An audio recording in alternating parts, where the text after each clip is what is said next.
사랑하는 우리 성도 여러분, 여러분은 이 사람과 함께 있으면 참 편하다, 그런 느낌을 받아본 적이 있습니까? 이 사람과 함께 이 공간에 있으니까 너무 마음이 편해, 너무 행복해, 그런 느낌을 받아본 적이 있습니까? 같은 공간에 있어도 어떤 사람은 함께 있는 것만으로 마음이 편안해지고, 어떤 사람은 말하지 않아도 숨이 막힐 듯 불편한 사람이 있습니다. 그 차이가 뭘까요? 말투 때문일까요? 성격 때문일까요? 결국은 그 사람의 내면, 곧 어떤 생각으로, 어떤 방향으로 함께 살아가고 있느냐, 그 차이라고 저는 생각합니다. 제임스 알렌이라는 유명한 분이 이렇게 말을 했어요. 사람은 그가 생각하는 것 그 자체다. 사람이 생각하는 것, 그것이 그 사람 자체라는 거죠. 그래서 우리는 무의식 중에 함께 있고 싶은 사람, 본받고 싶은 사람을 선택하면서 우리는 살아가는 거예요. 오늘 본문은 그 질문에 한 사람의 이름으로 대답합니다. 바로 에녹입니다. 에녹. 창세기 5장에 읽다 보면 어딘가 무겁고 단조로운 리듬을 느끼게 되죠. 우리가 잘 아는 것처럼 가인이 또 아벨이 죽었습니다. 그러자 하나님께서는 아벨 대신에 셋을 주셨어요. 경건한 하나님의 사람들의 족보를 이어가기 위해서 셋을 주셨는데, 그런데 창세기 5장은 언약의 후손인 셋의 후손들의 족보가 거기에 쭉 나옵니다. 그러니까 창세기 5장은 믿는 사람들에 관한 족보고 믿음의 사람들에 대한 족보였습니다. 그런데 그 믿음의 사람들에 관한 족보를 자세히 여러분들이 들여다보면 셋의 후손들의 족보는 주로 이런 내용으로 가득 차 있습니다. 그 주보에도 제가 실어놨지만, 누구누구는 누구누구를 낳고 누구누구를 낳은 후에 몇백 년을 지내며 몇백 년을 향수하고 죽었더라. 그러니까 누가 몇 세에 누구를 낳고 몇 년을 더 살다가 그렇게 죽었더라. 이 표현이 계속 단조롭게 반복되고 있어요. 여러분들 이 본문을 보면은 생명의 장인 것처럼 보이지만은 사실은 죽음의 행진처럼 보여지는 장면입니다. 왜 그럴까요? 여러분 창세기 3장에 보면 인간의 타락의 장면이 나오죠. 하나님이 먹지 말라고 하는 선악과를 아담과 하와가 그걸 먹었습니다. 그래서 인간은 원래 하나님의 형상을 따라 하나님의 모양대로 지음을 받았기 때문에 우리는 하나님의 형상과 모양을 따라 살아가게 돼 있어요. 그렇게 살아야 되고요. 그런데 인간은 하나님의 형상과 모양을 따라 사는 것이 아니고 아담의 형상을 따라 살기 시작합니다. 다시 말하면 타락한 사람의 형상을 따라 인간들이 살기 시작했단 말이죠. 죄는 생명을 낳지만은 그 끝은 죽음으로 끝나고 맙니다. 바로 그 흐름 가운데에서 믿음을 깨는 이름 한 사람이 오늘 본문에 등장해요. 사람이 이 세상에 태어났고 누구를 낳고 몇 년을 더 살다가 죽었더라고 그랬는데, 이런 믿음 자체를 깨버린 사람이 있어요. 그 사람이 누구냐면은 오늘 에녹이라는 사람입니다. 에녹은 죽었다가 이렇게 나오지 않아요. 에녹은 죽었더라 그러지 않고, 에녹은 하나님과 동행하더니, 할렐루야. 자, 우리 21절 23절을 읽어볼까요? 21절 23절 에녹은 65세에 무두셀라를 낳았고 무두셀라를 낳은 후 300년을 하나님과 동행하며 자녀들을 낳았으며 그는 365세를 살았더라. 자, 에녹은 65세에 누구를 낳냐면 무두셀라를, 거기 띄워보죠. 무두셀라를 낳고, 무두셀라를 낳은 후에 300년을 하나님과 동행하며 자녀를 낳았으며 그는 365세를 향수하였더라. 그렇게 나와요. 근데 24절에 한마디로 이렇게 정리하고 있습니다. 한번 읽어볼까요? 에녹이 하나님과 동행하더니 하나님이 그를 데려가심으로 세상에 있지 아니하였더라. 에녹이 300년 동안 하나님과 동행했는데 하나님이 그를 데려가심으로 세상에 있지 아니하더라. 그러니까 에녹은 죽음을 보지 않고 하늘로 올라가신 분이 에녹이었어요.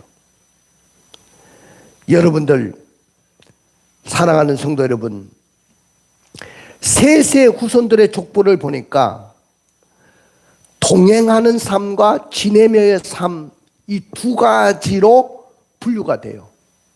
어떤 사람은 하나님과 동행하며 살고 어떤 사람은 그냥 지내며 사는 거죠. 그러니까 모든 사람들은 그냥 지냈습니다. 지내며 살았어요. 혹시 여러분들도 그냥 지내며 살지 않습니까? 그런데 오늘 에녹은 달랐죠. 하나님과 동행하는 삶을 살았어요. 성도 여러분, 강물에 떠내려가는 나뭇잎을 보셨습니까? 아무 노력 없이도 그냥 물결에 따라서 흘러갑니다. 그러나 거슬러 올라가는 연어는 온 힘을 다해서 물살을 거슬리고 올라가는 것을 봅니다. 에녹의 삶이 바로 그랬습니다. 모두가, 세상의 모든 사람들이 죄의 흐름을 따라 흘러가던 시대였습니다. 세대를 본받는 것이 당연했던 그 시대에 에녹은 삶의 방향을 바꾼 사람이었어요. 에녹은 하나님께서 동행하여 주신 사람이었고 하나님은 이 사람이 곁에 있으면 너무 기분이 좋았어요. 너무 기분이 좋아. 하나님도요, 곁에 있으면 기분 좋은 사람이 있습니다. 그 사람과 함께 하는 거지 아무하고나 동행하지 않습니다. 하나님의 함께 하고 싶은 사람이 바로 누구였느냐 하면은 에녹이었다는 거죠. 이러한 에녹의 인생 성공의 특징이 무엇이었습니까? 그렇다면 질문 한번 던져보겠습니다. 하나님께서 함께 있고 싶어 하는 사람은 과연 누구일까요? 우리들도 하나님이 동행하고픈 사람이 되려면 우리가 어떻게 살아가야 될까요? 그래서 오늘 저의 설교 제목은 한번 따라해 볼까요? 하나님이 동행하신 성공의 사람. 여러분들 보십시오. 내가 하나님과 동행한 것이 아니고 하나님이 동행하신 성공의 사람이었어요.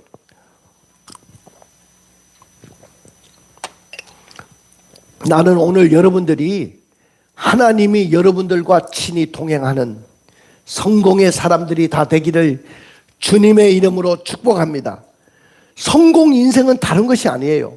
하나님이 나와 동행하시면 나는 이 세상에서 성공 인생을 사는 거예요. 그러나 우리는 죄를 선호하는 타락의 성향이 있다는 것입니다. 인간의 두 얼굴이 있습니다. 아담의 후손으로 태어난 인간은 두 가지 모습을 동시에 지니고 있습니다. 하나는 하나님의 형상을 따라 살 가능성과 또 하나는 죄를 선호하는 타락한 성향이 있었다는 거죠. 아담과 하와가 타락한 이후에 인간은 죄의 성향을 따라 살기 시작했어요. 우리는 하나님의 형상과 하나님의 모양으로 지음받은 인간인데도 불구하고 하나님의 형상을 따라 살지 않고 오히려 죄의 영향을 받고 죄를 선호하는 타락의 삶의 자리에 서서 살아가고 있었다는 거죠. 사랑하는 성도 여러분, 문제는 무엇입니까? 대부분의 사람들은 쉽고 편한 쪽을 선택합니다. 아마 여러분들도 그럴 거예요. 인생을 살아가는데 세대를 거슬러서 힘들고 어렵게 살아가고 싶은 사람이 어디 있겠습니까? 그냥 강물에 떠내려가는 나뭇잎처럼 물결이 흐르는 대로 사는 되는 거죠. 얼마나 편합니까? 그런데 연어처럼 물을 거슬려서 올라가는 그런 삶을 산다는 것은 너무나도 힘들고 어려운 거예요. 세대를 본받는 삶을 선택하는 것, 이건 모든 사람들이 편한 쪽으로 선택하는 길이에요. 대부분의 사람들은 거룩한 삶을 살기보다는 타락한 길로 살면서 하나님을 거역하면서 사는 것, 이것이 더 쉽기 때문에 그 길을 선택합니다. 그러나 에녹은 삶을 거슬려서 살았던 사람입니다. 그래서 바울도 로마서 12장 2절에 우리에게 이렇게 교훈하고 있어요. 우리 한번 읽어볼까요? 너희는 이 세대를 본받지 말고 오직 마음을 새롭게 함으로 변화를 받아 하나님의 선하시고 기뻐하시고 온전하신 뜻이 무엇인지 분별하도록 하라.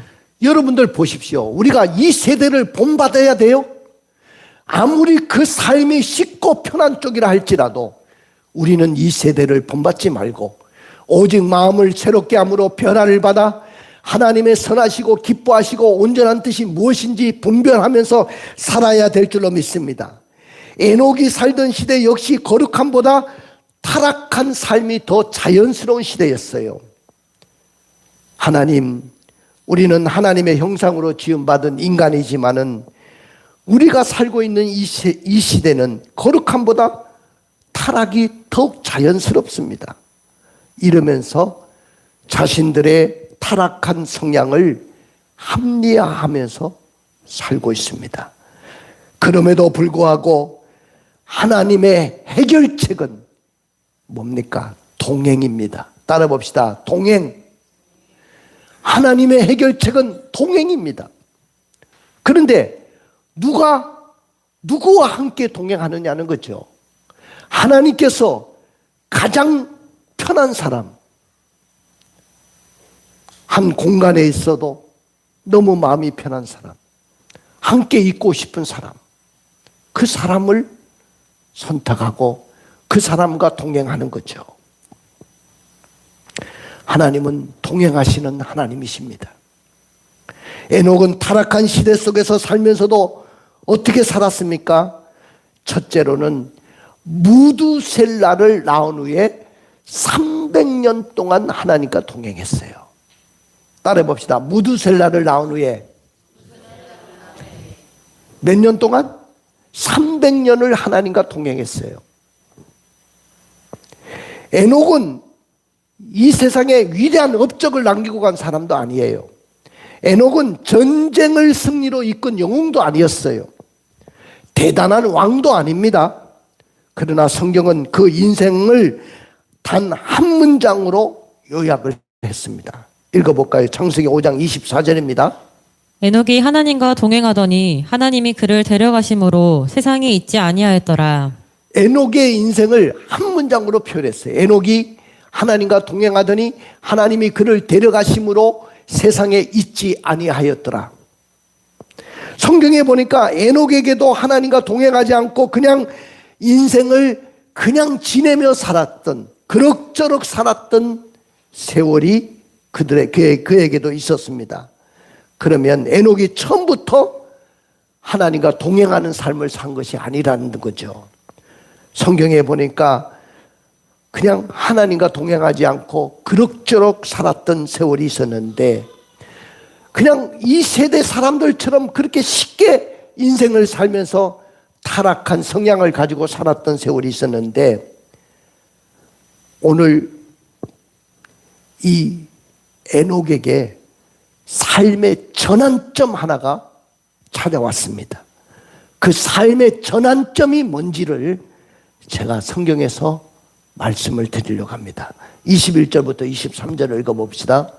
에녹은 65세에 무두셀라를 낳았고 무두셀라를 낳은 후 300년을 하나님과 동행하며 자녀들을 낳았으며 그는 365세를 살았더라. 자, 다시 한번 띄워주세요. 21절에 에녹은 65세에, 나이 65세가 되던 그 나이에 누구를 낳았어요? 무두셀라를 낳았어요. 무두셀라가 바로 에녹의 아들입니다. 이 세상에서 가장 많이 살았던 사람이 969살을 산 사람이 무두셀라인데, 그 사람의 아버지가 누구냐면은 에녹이었습니다. 근데 65세가 되기까지는 그냥 그럭저럭 사는 거예요. 그냥 인생 막 살았어요. 세상 사람들이 사는 것처럼 그렇게 살았어요. 타락한 근성을 가지고 제 성향을 가지고 그렇게 살았어요. 그런데 그의 인생에 한 전환점이 찾아옵니다. 65세가 됐을 때 무두셀라를 낳게 됩니다. 아들을 딱 낳으니까 인생을 되돌아보는 거죠. 나도 이제 아버지가 됐구나. 아버지가 됐다는 그 마음이 얼마나 가슴에 밀려오는지, 내가 아들 앞에 정말로 바르게 살아야지. 아들은 아버지의 뒷모습을 보고 자란다고 하는데, 내가 그렇게 살고 바르게 살지 못하면 우리 아들이 어떻게 훌륭한 사람이 될 수가 있겠어. 그때부터 정신이 바짝 차린 거죠. 그리고 그때부터 300년 동안 하나님과 동행한 거예요. 그 인생이 완전히 터닝 포인트는 무두셀라를 낳은 후부터라는 거죠. 저도요, 20대 때까지 될 때까지 진짜 철없이 살았어요. 그냥 평범한, 여러분 생각해 보십시오. 20대 청년들 무슨 철이 있겠어요? 철 하나도 없어요. 저는 한갑이 지나도 아직까지 철이 안 났지만은 그때는 더 철이 없어요. 인생이 뭔지도 모르고 살았어요. 그냥 살았어요. 우리 사모님을 만나서 결혼했는데 아기가 안 들어서는 거죠. 5년 동안 아기가 없어요. 모든 병원에서 아기를 낳지 못 낳는다고, 서울대학병원, 차병원, 성모병원 다 아기 못 낳는다고 이야기하다가 5년 만에 기적처럼 아들을 얻었어요. 그 아들이 태어났는데 제가 정신이 바짝 나더라고요. 나도 아버지가 됐구나. 내가 아버지구나. 나도 아들을 낳은 아버지구나. 그 아들은 아버지의 뒷모습을 보고 자란다고 하는데 내가 정신 차려야 되겠구나. 내가 인생을 목사지만은 정말로 목사답게 살아야 되고, 목사로서 그에게 영향을 끼쳐야 되고, 아버지로서도 영향을 끼쳐야 되겠구나. 정신이 바짝 났어요. 그래서 그런지 우리 아들이 목사가 됐잖아요. 여러분들 생각할 때 당연히 목사 집안에서 목사가 나온다고 생각하죠? 그렇지 않습니다. 아버지의 모습이 목사의 모습이 아니면 절대로 목사 되고 싶은 마음이 없을 거예요. 오늘 무두셀라를 낳은 후에 에녹이 그때부터 300년 동안 동행하는 삶을 살았던 거죠. 자식을 낳고 난 후에 정신이 바짝 난 거죠. 내가 마음대로 그럭저럭 살면 안 돼. 내가 방탕한 삶을 살면 안 돼. 나도 아버지잖아.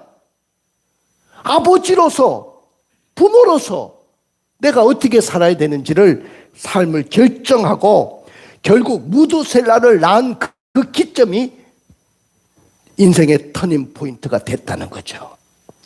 오늘날로 말하면 교회를 다니는 크리스찬이었지만은 되는 대로 인생을 살았습니다. 아무렇게나 막 살았습니다. 그러나 무두셀라의 출생이 그의 인생의 전환점이 됐다는 거죠. 음란한 세상 속에서도 자식 앞에 부끄럽지 않게 살려고 결단한 거죠. 사랑하는 성도 여러분, 부모가요, 부모 노릇을 제대로 해야 되는 겁니다. 부모가 부모 노릇을 제대로 못하면 경건한 자손이 나올 수가 없어요. 정말로 훌륭한 인물이 그 가문에서 나올 수가 없어요. 그렇기 때문에 여러분들 부모가 되는 것도 중요하지만은 부모가 되는 그 순간부터 자녀들이 그 아버지의 뒷모습을 보고 자란다는 사실을 꼭 기억하시고, 엄마의 모습을 보고 자란다는 것을 기억하시고, 여러분의 인생 속에서도 내가 이렇게 살아서는 안 되지 새롭게 결단하고 하나님과 동행하는 삶을 살기를 주님의 이름으로 축원을 드립니다. 에녹처럼 자녀의 출생일 수도 있습니다. 에녹처럼 어떤 순간에 사업이 실패하고 부도나는 상황이 올 수도 있어요. 그리고 어느 날 갑자기 내 인생에 병이 찾아와 가지고 인생의 공허함을 느낄 때가 있을 겁니다. 그 사건이 여러분에게 터닝 포인트가 되십시오. 두 번째는 하나님과 동행하는 삶을 살았어요. 하나님과 동행하는 삶이라는 것은 뭐냐면은 하루의 방향을 하나님께 맞추는 거예요. 자, 따라 봅시다. 하나님과 동행하는 삶은 하루의 방향을 하나님께 맞추는 것이다. 여러분들 그냥 막 사는 게 아니고 하루의 나의 삶의 방향을 하나님께 포커스를 맞추는 삶, 이것이 동행하는 거예요. 그러면 우리 다시 21절부터 24절까지 읽어볼까요?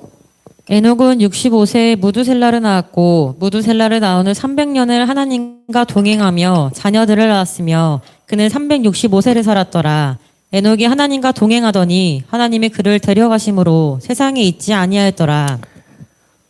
하나님과 동행하는 삶은 아까도 말씀드렸지만은 나의 하루의 삶의 방향을 하나님께 맞추는 것이라고 했어요. 걸음도 맞추시고 속도도 맞추고 목적지도 같이 맞춰야 돼요. 하나님과. 성경은 분명히 영적인 원리를 말씀하고 있습니다. 하나님과 동행하는 삶은 뭐냐? 첫째로 하나님의 방식대로 삶을 사는 거예요. 내 방식대로 사는 것이 아니고 하나님의 방식대로 사는 거예요. 오늘 에녹의 삶의 특징을 하나님과 동행하는 삶이라고 했죠. 오늘 본문에 보면은 동행이라는 말이 두 번이나 나와요. 에녹의 타락한 삶을 선호하는 시대를 살면서도 날마다 그가 살았던 삶의 방식은 하나님의 방식대로 살았어요. 나는 금년 안에 여러분들이 하나님의 방식대로 살아서 하나님과 동행하는 삶이 되기를 주님의 이름으로 축복합니다. 두 번째는 하나님을 기쁘시게 하는 삶을 살았어요. 자, 그 말이 어디 나오냐면 히브리서 11장 5절에 히브리 기자가 이렇게 이야기했습니다. 에녹의 삶을 읽어볼까요? 믿음으로 에녹은 죽음을 보지 않고 옮겨졌으니 하나님이 그를 옮기심으로 다시 보이지 아니하였느니라. 그는 옮겨지기 전에 하나님을 기쁘시게 하는 자라 하는 증거를 받았느니라. 자, 오늘 에녹의 삶을 뭐라고 하냐? 그가 하늘로 죽음을 보지 않고 옮겨졌는데 옮기기 전에 하나님을 기쁘시게 하는 자라는 증거를 받았다는 거예요. 나는 오늘 여러분들의 삶이 하나님을 기쁘시게 하는 삶이 되기를 주님의 이름으로 축원을 드립니다. 하나님께 증거를 남기고 우리는 삶을 살아내야 된다는 거죠. 그 증거가 뭐냐? 나는 하나님을 기쁘시게 하는 삶이다. 하나님을 기쁘시게 하는 삶이 뭘까요? 어떤 사람은 저처럼 목사가 돼서 하나님을 기쁘시게 할 수도 있고, 어떤 사람은 음악을 통해서 우리 김은혜 집사님처럼 음악을 통해서 하나님을 기쁘시게 할 수 있고, 어떤 사람은 찬양을 통해서 우리 조인진 리더처럼 찬양 사역자로 하나님을 기쁘시게 할 수 있고, 어떤 사람은 돈을 많이 벌어서 교회 헌금하고 교회 뒷받침하는 일로 내가 하나님을 기쁘시게 할 수도 있고, 하나님을 기쁘시게 하는 일들은 엄청나게 많습니다. 교회 안에 수없는, 아까 1인 1사역을 감당해야 된다고 했잖아요. 내가 하나님을 기쁘게 하기 위해서는 그냥 있지 말고 그 모든 삶을 살아내야 된다는 거죠. 세 번째는요, 오늘 에녹은 어떤 삶을 살았냐면은 하나님께 성공한 인생을 살았어요. 사람에게 성공하려고 하지 않고 세상에 성공하려고 하지 않고 누구에게 성공한 인생을 살았다? 하나님께 성공한 인생을 살았어요. 모든 사람이 아니다고 할 때 혼자 예라고 할 수 있는 사람이 있다면 그 사람이 누구냐면 에녹이었습니다. 자신이 가진 소신을 굴복하지 않고 사는 것이 얼마나 힘들고 어리석게 보이기까지 하는지 우리는 압니까? 근데 에녹은 소신을 굽히지 않고 세상과 짝하지 않고 하나님을 기쁘게 하고 하나님께 성공한 인생을 살았어요. 히브리서 11장 5절의 말씀을 다시 한번 읽어보겠습니다. 믿음으로 에녹은 죽음을 보지 않고 옮겨졌으니 하나님이 그를 옮기심으로 다시 보이지 아니하였느니라. 그는 옮겨지기 전에 하나님을 기쁘시게 하는 자라 하는 증거를 받았느니라. 에녹의 삶은 사람 앞에 인정받지 못했어도 하나님께 증거를 남기고 간 인생이었고 또 하나님께 성공한 그런 인생의 삶을 살았던 분입니다. 우리 한번 따라해 볼까요? 성공 인생은 하나님이 동행하는 사람입니다. 성공 인생은요, 자녀를 낳은 후에도 삶의 전환점이 되어서 하나님과 동행하는 삶을 살았어요. 성공 인생은 하나님의 방식대로 삶을 사는 하나님과 동행하는 삶을 살았던 인물입니다. 성공 인생은 하나님을 기쁘시게 하는 삶을 사는 하나님과 동행하는 사람이었어요. 오늘 성공 인생은 하나님께 성공한 인생을 사는 하나님과 동행하는 사람입니다. 그러나 우리가 성공 인생을 살지 않는다고 한다면 그 사람은 이 세상에 아무 의미도 없이 살다가 그냥 죽고 사람들에게 잊혀지는 그런 사람으로 끝나고 말 거예요. 오늘 하나님과 동행한 에녹에게 임한 복이 뭘까요? 이겁니다. 죽었다가 아닌 옹기셨더라. 따라 봅시다. 죽었다가 아닌 옹기셨더라. 사람들은 다 죽었더라고 했는데 오늘 에녹은 하늘로 옮기셨더라. 여러분들, 이것이 에녹의 삶이었습니다. 에녹은 달랐습니다. 하나님이 그를 데려가셨어요. 죽음조차도 에녹의 인생을 끊지 못했습니다. 하나님께 성공한 사람은 죽음마저도 패배가 아니라 완성이 되는 거죠. 눈을 감아 보십시오. 가슴에 손을 얹어 보십시오. 나는 누구와 동행하고 있습니까? 사랑하는 성도 여러분, 성공은 세상이 박수치는 자리에 있는 것이 아닙니다. 성공은 하나님이 함께 걷고 싶어하는 자리에 서 있는 것입니다. 모두가 아니라고 할 때 믿음으로 예라고 말할 수 있는 사람이 되십시오. 그 다음에 세대를 거슬러 하나님과 짝하여 사는 사람, 그 사람이 바로 성공자입니다. 오늘 결단합시다.